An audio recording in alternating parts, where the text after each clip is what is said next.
interdit l'appel au boycott d'un produit, d'une marque ou d'une entreprise sur Internet. Au Maroc, cela pourrait devenir une réalité avec la loi 2220. Ce projet de loi jugé liberticide provoque un tollé. Pour les 20 millions de consommateurs connectés aux réseaux sociaux au Maroc, il est surtout une mesure de représailles. On se rappelle tous comment les Marocains ont mis à genoux 3 champions industriels en boycottant massivement leurs produits. C'était il y a 2 ans. Un boycott massif vise alors les géants de l'eau, du lait ou encore du pétrole pour dénoncer des produits jugés trop chers. Ce mouvement va faire perdre des millions aux multinationales.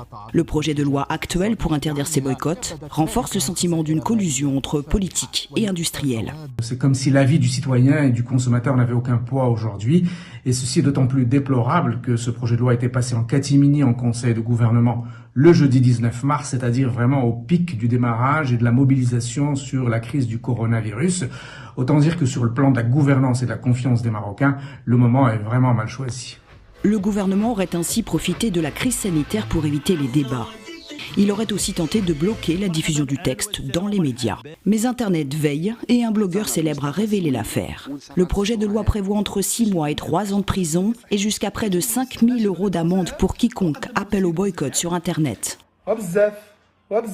Le masque, symbole de confiance et de bonne gestion de la crise sanitaire au Maroc, est ainsi devenu celui de la loi muselière ou loi bavette. Sous la pression, le gouvernement a gelé ce projet de loi jusqu'à la fin de l'état d'urgence au Maroc.